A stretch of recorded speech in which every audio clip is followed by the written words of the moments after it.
From above, the village of Dryford is quiet.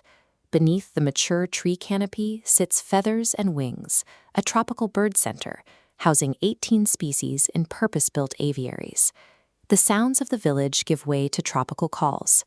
Behind the aviaries, the business is struggling. 18 months of financial difficulty forced the owner to sell the center to an enterprise called Animal World. The sale promised investment, but the immediate reality is a focus on keeping daily costs down. The previous owner remains on site as the managing director, yet the leadership is largely invisible. When on site, the MD stays isolated inside the main office, occupied on the telephone, detached from the physical realities of the work outside. Look closely at the hardware on the shipping container. The site's health and safety policy and generic risk assessment are dated 2018. The training matrix attached to the door lists workers who left years ago. The last actual training took place 3 years prior. A company operating with obsolete documentation and absent leadership creates a physical environment operating on borrowed time. Long before any task is assigned, the conditions for an accident are already set. The center relies on 6 full-time bird keepers and 4 recently recruited part-time school leavers. These younger workers, all under 18, arrived into a system with no recent safety inductions or operational training. Worker AA, the longest-serving employee, frequently orders the junior staff around, viewing them as lazy.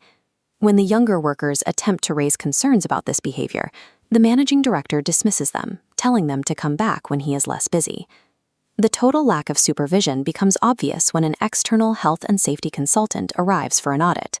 The entrance booth is empty. The consultant wanders the site entirely unescorted for 10 minutes before locating the managing director. Untrained youth, unaddressed interpersonal friction, and invisible management leave the workforce entirely exposed. The system is perfectly primed to fail the moment a complex task is introduced. To prepare for a new owl aviary, an overgrown area requires clearing, and 5 nesting boxes need relocating from the trees. To avoid external costs, the managing director assigns this manual labor to the bird keepers. Workers B and C begin the clearance. When it is time to move the nesting boxes, worker B selects the longer of 2 ladders from the shipping container to avoid overstretching at height. Extending the ladder against a tree, worker B encounters a mechanical fault. The locking mechanism fails. The sliding portion of the ladder snaps shut with a loud noise. Assuming they simply failed to secure it, worker B extends the ladder a second time and walks away to collect tools. 5 minutes later, the mechanism gives way again. The ladder crashes to the ground unattended. Worker B recognizes the ladder as broken. However, instead of attaching a warning tag or locking it away, they lean the faulty equipment against an open-topped waste container and return to work with the shorter ladder. This diagram outlines the timeline of the incident. That evening, the managing director conducts a brief walk around the empty site. He spots the ladder leaning against the waste container. Assuming it was simply left out, he places it back into the shipping container. The nodes of this timeline show the exact sequence of failure. A fault is discovered. It goes unreported. It is left unlabeled. Finally, an unaware manager returns the broken equipment directly to active service. A faulty catch is a mechanical issue. Returning that faulty catch to the equipment shed because of absent communication protocols turns it into a deadly trap. The following morning, worker B calls in sick. Eager to see the clearance finished, the managing director assigns worker AA to complete the task alone. Clearing vegetation and moving heavy boxes at height inherently requires 2 people. Authorizing lone work on this task removes the final layer of physical supervision.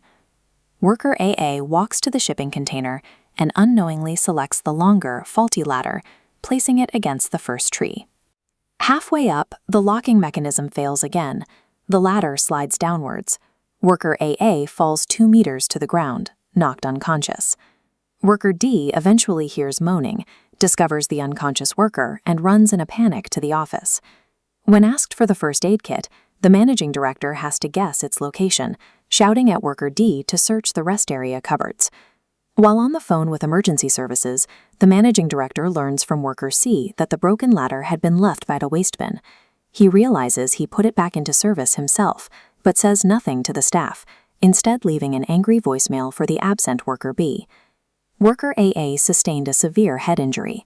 The latter provided the physical mechanism of the fall, but the injury occurred because every organizational safety net designed to protect him had been dismantled.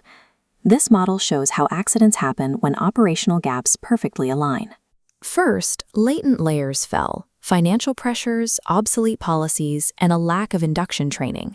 Then, active failures aligned: invisible management, unquarantined equipment, and lone working, sending the trajectory straight to the inevitable accident. Severe accidents rarely stem from one dramatic mistake. They develop from the perfect alignment of ordinary, tolerated oversights. Reviewing this event requires questioning the managing director's commitment. What specific legal duties does an employer owe to their workforce regarding safe equipment and safe systems of work? Consider the difference between an audit and a routine inspection. A formal health and safety management system, separating high-level audits from daily equipment checks, could have identified the broken ladder immediately. With an accident now recorded, the center must implement reactive monitoring.